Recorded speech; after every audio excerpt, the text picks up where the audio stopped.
Ungrateful Streamers and Building a Career by Daily GEEGA. Basically every other month something will blow up at Twitch. Always. I remember actually one thing that I did like that they did. They made it so that you don't have to be affiliate to get payouts anymore. There's just a dollar threshold that you have to hit. And they did that. And I was like, oh, that's nice for like the people that stream really infrequently and just their friends watch. They're not really going for affiliate. Like, that's pretty cool. And then when they did that, so many people were like, oh, so what? So my affiliate status doesn't matter anymore? Oh, so you're devaluing my affiliate status. And I was like, brother, just I get why people would care. I feel like that's such a out of left field thing. I mean, there's definitely a sense of pride and vanity at that point that is definitely coming into that decision-making process to say, you are devaluing this from me.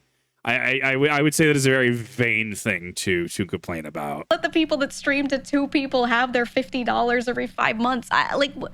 Sure, let them get paid. Who cares? Like, there's not that many people that are going to be subbing to them, you know, if they're staying tiny streamers. They're just doing this for friends or something. Like, it's fine. It's fine. I don't know. They've done other stuff that I haven't liked, but that one I actually thought was good, and people were freaking out. I remember that, yeah, partners were mad when they gave affiliates more emote slots. I remember that too. I get it, like why they feel negatively about it for the first 10 seconds. The first thing that comes to mind, if you're like partnered and you work so hard to get there and then you get your partner benefits, which aren't much. Not a lot of benefits, just some. And one of the few is all your emote slots, right? So you make it, you get your badge and you get your emote slots and you're like, oh my God, yay, right? And then the first thing that comes to mind when you see that affiliates now also get some more emotes too is you're like, but I worked hard for that. That thought of the but should last a few seconds and then you immediately go, oh, that's nice though, because it is. No, honey, she's absolutely correct. It's more than just Twitch though. Like that's how that works. You know what this leads to when it doesn't last 10 seconds and then goes away?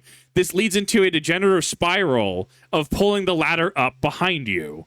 Because, well, I had to work for this. Therefore, you must have to work for this. Sure, absolutely, right? Like, yeah, put in work. That doesn't matter. It should be content creation. And really, outside of it all, like as a macro thing, things should be open to everybody. Now, if they disqualify themselves on their own merit, say they break NDAs, they break, policies, if they are just not good at it, like not charismatic, very standoffish, like I myself am in a lot of aspects, right? Like, let them succeed or fail on their own merit. So when you start engaging in like this level of gatekeeping and well, I want you to have to work the same way I had to, despite clear various improvements happening, you will get a ladder pulling up mentality, and then you start having a stagnant bubble form. It's I've seen this way too many times. It's nice, and because it's not harming you. That's all. It's not harming you. It's fine. But no, there's so many people that were like crashing out on Twitter, and they were like, "What about me?" And I'm like, "You're doing great, pal. You're partnered. You're doing great. You're gonna be okay." Like, honestly, good for you. Wish I could stream frequently enough to get to partner. I physically can't. I start burning out like 4 hours into a stream. Honestly, YouTube's kind of more of a comfort thing because I have a little bit more control over that. And don't get me wrong, I put in like 6 to 13 hour streams on occasion, absolutely. But like, I don't know, it's such a different sphere, and I enjoy coming out to Twitch. I enjoy doing things, and sure, part of me is like, yeah, I'd like to be partner, but also, have I earned it? I don't think I've earned it. I really don't. But I'm also a fan of making sure that, yeah, you should be valued as a partner, but you should also have the tools as a new creator, because you're already fighting in a hyper competitive sphere as is, to come up, right? Like that's how that works. I don't know, man. I was just glad that more of my friends that were stuck in like the 10 emote only hell were not stuck in that. I am a proponent of the phrase, a rising tide lifts all boats, okay? Because it does. That's it. That's how it is. When people are doing well on this platform and they're advertising out to other platforms and they're bringing more people here, yay, everyone wins. There will be some times, yes, there will be some times where one community, a lot of their people move over to another. That does happen, but do better, be better. That's all I can say. Do better, be better, and understand that overall, most people benefit from these situations, okay? It's just how it is. It's how it goes, man. We've talked about this in a number of reactions. There will never be a perfect system, regardless of how, agreeable or controversial a subject is. There will never be a perfect system. Even if you have a system that is 99.9% effective, you'll still have like the 0.1% of people who will still abuse the system and try to take advantage of it. So then you have consequences for the actions of the people abusing the system. That's how that works. That's literally why consequences exist. So your goal is not to have a perfect system, but to have a system that benefits the most amount of people. And we can help raise each other up. We can support each other rather than try to just gatekeep and pull the ladder up behind us. Like, I get it. I get being in a competitive sphere. I understand it. I get needing to make sure that you have your bills paid and you have your you have your the people who you need to follow you and engage with your content. I get the need for retention, but at what cost? If it's going to have a negative cost, especially on your viewers, I don't see that as worth it personally. Twitch career, especially if you're living paycheck to paycheck, is really volatile, so it makes sense to be touchy and overreact. Yeah, exactly. I understand it. Yeah, I get that. I think that is a very true statement. At the same time, if they have a Twitch career and they're living paycheck to paycheck off of it, they shouldn't only have a Twitch career because it is volatile. That's my thought. I mean, honestly, yeah. As someone who does it, I mean, I have the option of like, do I need to go pick up a part-time job? If YouTube tomorrow has Adpocalypse, 2.0, 3.0, whatever it's on at this point, and I'm not able to make money, cool, what am I doing at that point, right? I can continue to pound my head against a brick wall, but if I'm not getting a return out of it, if you as a viewer are not getting the return out of it, if there's no return out of it, yeah, the answer is you will have to move on. I would have to move on. It's why I say make sure that if you like a creator, if you think that they're genuine, because I get it, it's really easy to get caught up and swept up in like YouTube drama, Twitch drama, etc., and then to only talk about this person's in drama this week, right? But then it's like, because I had a conversation with my buddy about this, and I'm like, I've noticed people, like, when's the last time you played a game that you genuinely enjoyed? Like, say, Deep Rock Galactic, Gmod, Half-Life. Insert game you genuinely enjoy, Left 4 Dead, right? And when's the last time you played a game like Call of Duty that you spend the entire thing complaining about, right? To which then he likened it's he gave an analogy of you have a nice Ferrari and then you have this beat up truck, right? And you look at the Ferrari and you like the Ferrari and you pat the Ferrari and it's good, right? You don't need to really spend time on it. But then you go to this beat up truck and then you're constantly trying to fix it, right? So I think that I don't know if it's necessarily a condition. I don't know if it's nature versus nurture. I think it's a nurture thing personally, but I'm not the psychological specialist here. I can't really say definitively. I open it up to anyone with the actual credentials to really comment on this. We seem to gravitate towards things that give us problems and issues while not paying attention to things that we value. And it's been very fascinating to watch just kind of from the sidelines. And I feel like that's especially true with creators, right? I mean, everyone, I would say unilaterally enjoys like Markiplier's content. A lot of people I knew enjoy Game Grumps content, right? But I don't really hear people talking about that. Instead, I hear consistently Logan Paul, KSI, insert problematic person here, right? And it's been interesting to watch where the priorities are. And I wonder how much of that is social media, how much of that is people, and how much of that is manufactured. Personally, I think if you are at that point where you're making that your career, but you don't have a nest egg saved up to like try and float yourself for some time while you try to make this work and see if it grows, or you're not like already doing well enough where you can quit your job and you're beyond living paycheck to paycheck on it, you shouldn't be doing it, if you're not at those points. I can agree to that. Yeah, exactly what you said. I took a huge risk when I started doing YouTube. Like some of my earlier reactions, so much have been redacted at this point just because the quality of them was so bad. Like, I took a huge risk coming off of the financial institution and doing this. I absolutely did. And sure, I was able to brute force it. I was up to 4 videos a day at one point. It felt very content mill-esque. Going to be transparent about it. It's why I don't like doing over a certain amount of videos. It's why I will engage with the video. It's why I don't like to just, let the video play and then talk over it and go, Giga said funny, right? Like, I choose to engage with the work, right? I take my work very personally. I take pride in my work. And sure, it is volatile, like she's saying. Like, I have successes and I have failings. I have good months, I have bad months. That's the nature of the business. You're also in a hyper-competitive sphere. Like, it is a hard career to make work, especially because it's very hard to take time off. It takes a very specific temperament, in my opinion, as well as you being a public figure. I think that honestly, from what she said in a couple of videos I've watched, if you're looking for advice, if you're looking for insight, honestly, go check out more of her work. I don't have any affiliation with her. I don't have any affiliation with VShojo. I'm not in the big VTuber in crowd. I'm not.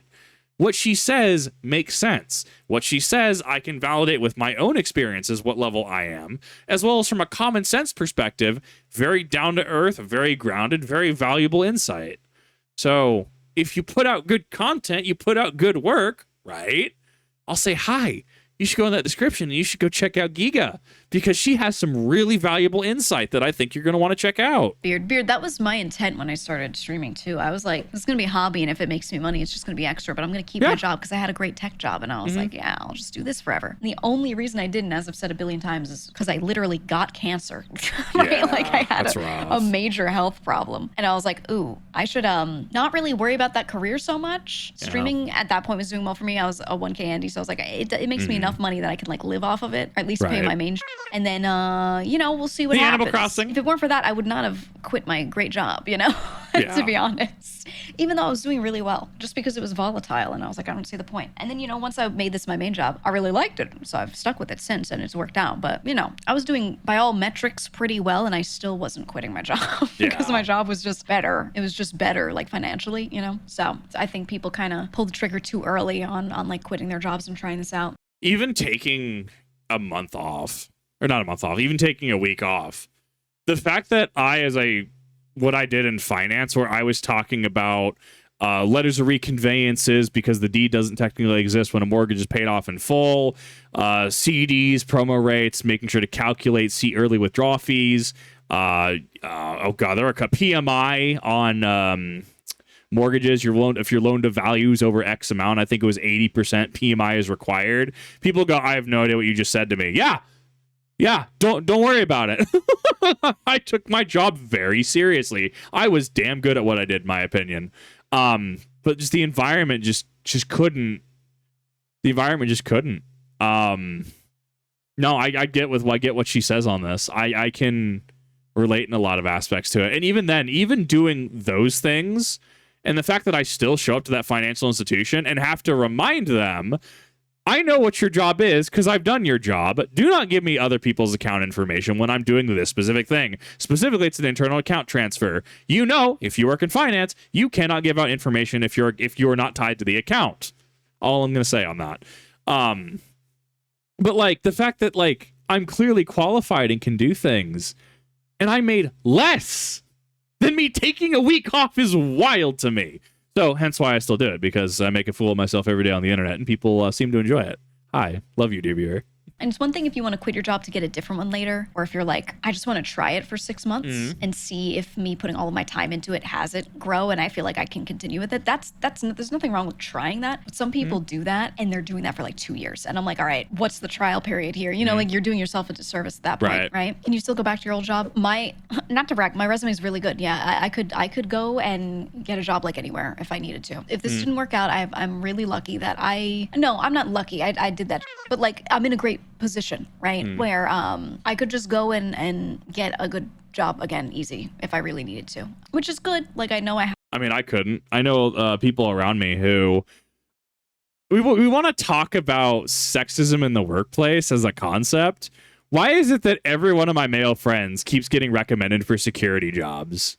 Like, that's the one that really throws me off. Oh, hey, you're skilled. Hey, have you considered security? No, I want this job. Well, have you considered security? Excuse you. I mean, and it's one of those things, do you make a fuss about it? No, not really. I mean, if we're talking about the concept as it stands, yeah. Yes, I am a dude. Yes, we are men. We do more than security and look burly. That's not how that works. But realistically, it's just one of those things. You know, I mean, yeah, it's a job. It does what it is. You know, I don't have that luxury. I'm also very confrontational with really shitty management, and that becomes my problem, because if the policy says X and the management clearly says, well, we're not doing X, we're going to do Y because I say so. Excuse you, that is not what X says, and it's gotten me in trouble way too many times. Very, very black and white when it comes to rules, especially when we're talking about mixing chemicals and stuff. Bro, Talked about those in other reactions too. The amount of just like lack of care from both management and other people I've worked with has been wild to me. So thus, in something like this, I can control myself a little better. But I also understand that if I needed to go, I can't get a good tech job. I can't get a good, well-paying management job because despite being, in my opinion, qualified, despite the management test I went through at the financial institution that I worked with, getting, I think it was like a 96 or 98. Like, I'm clearly qualified. It's the people don't want me for that position. They'd much rather someone like me be in a security position or a labor position. And that's just the reality of what I do and who I am. It's also Idaho, I guess, to be fair. Maybe my process would be better outside of Idaho. I digress, though. No, she brings up good points on this. Have that stability available to me if I needed it. But I like doing this. One day I'll use my connections to find a job, but until then, I'm going to keep grinding on hard mode by cold applying. Yeah. I mean, that's the other thing, too. Like, I met so many people through all the work that I did that if I wanted to work at a specific place, I could probably... Like, for a lot of them, I could probably ask and just be like, hey, I'm back. I'm looking for work. And, you know, I'd probably get something. I'm awful at networking. Like this, she absolutely has as a talent for that. I'm awful at networking. I'm good, though. Some of the places I worked at or clients I worked for, I never want to touch again with a 10-foot pole. Fair. I'm so good right where I am. No matter what happens on Twitter, no matter what's going on in this community, it is peanuts. It is nothing compared to some of the other that I had to deal with on the other side. I'm good, okay? I'm all right here. So kind of. Dude, I hate dealing with divorce situations. I hated that in finance. I hated dealing with situations where I'd have somebody that go, oh, I went on vacation for a week and didn't check my account. I need you to reverse 30 overdraft fees. 30 times approximately $25. I'm going to have you do the math on that one, right? Oh, I'm sure we can do it's a pretty heavy amount, right? What, 25 times 10 already? It's going to be what, 250? $750+ in overdraft fees because you chose not to check your account. And I'm supposed to reverse every single one of them. And then they make a big stink and then talk to the manager when I'm like, I in good faith, cannot do this. You just didn't check your account, right? Now, a little different, right? And hi, you know, look, I'm in between paydays, right? That kind of thing. I don't want to be in the situation again where I have to sit there listening to somebody be like, yeah, no, can you just reverse these 30 overdraft fees? I don't care how long you've been there. If you don't check your account, you signed up for the overdraft program? You clearly signed up for the overdraft program. That's your signature on the form. Would you like me to email you that form? I can send you that form. I can give you the password you're going to need to interact with that document. Oh, dude, the thing that ruined finance for me was unironically working in finance. I'm very curious if that's the sentiment from other people who are good at finance but got out of finance. Part of why I stuck with it too. I was like, wow, this is actually not as emotionally distressing. Yes. This is great. I had one client many years ago. We did a project for them, handed this project over at the MVP, okay? The MVP stage, which is the minimum viable product. Products, rather. Typically, the minimum viable product is the baseline, it just barely functions, it just works version. So Angry Joe did bring the MVP concept up when talking about a bunch of live service games a few years back, where if you're not sure what an MVP is, aside from that definition, think about a live service game that comes out and it barely functions. Like the most functional thing is that storefront. And then over time, as it gets new features and stuff, you have a minimum viable product that you market. That's all the concept is. Okay, but there's still so much work to be done to make it good after that. Yeah, the bones, right? The structure, it exists, but it doesn't look good yet. It doesn't feel good to use yet. There's so much change you want to make, etc. It's just functioning for the first time, and you're putting it in front of them to be like, does it function or is it not doing what you want at all? Did we get this right? And I had we had a client take it and look at how much we were billing hourly and how we basically spent half the time getting it to that stage, and we're gonna spend another of the same amount of time beyond that to get it to like good where it needed to be, what we agreed upon. And they were like, I think I want to stop the project right here, and I'm going to hire my own in-house team to finish this up to that point. And we were like, okay. They spent all that money, called us back a year later, and we're like, so that product, remember that? Remember that project you did for us? And they were like, it's all gone tits up. It's all gone to And we looked it over, and they basically had someone come in and try to finish it, but they went back and changed a lot of that we put in there that was good, that didn't need changing or shouldn't have been changed, and it was just up. It just didn't even function right anymore. It looked good, though. It looked good, like design-wise, it looked so pretty, but it didn't work well. So we went in, and we scrapped every bit of work they did. Everything. Wow. Even the changes they made to the base product. We just took our old base product and started from there and just did the stuff they were supposed to have us do from the start anyway. And, you know, that's just how it goes, man. And scenarios like that are just so, I mean, it's more work, so it's great, but it's so frustrating to deal with that it just makes me really like streaming a lot more than, you know, working on projects where like that happens. I can respect that. You know what I mean? Streaming, I'm just doing my own thing. I'm making my own thing. And I have to deal with other people getting in the way of it way less. So, you know, I have a good time with it. I really loved the work that I did. It was really certain clients, certain projects that I didn't like. Like overall, I still enjoyed what I was doing and had a good time with it. I like this more, but I don't dislike that. The problem was there were certain projects and certain clients that I would do anything to never deal with ever again. So yeah, I have a good time here. I can respect that. I think she brings a lot of good points to the table. I think that there's good insight here, especially if the people are like, well, do I make the plunge full time? Look, as somebody who's on the smaller end of things doing this, especially coupled with her logic, make sure it's the right decision for you. And I would make sure to look at your finances and see if you have, X amount of months, right? Like, you gotta...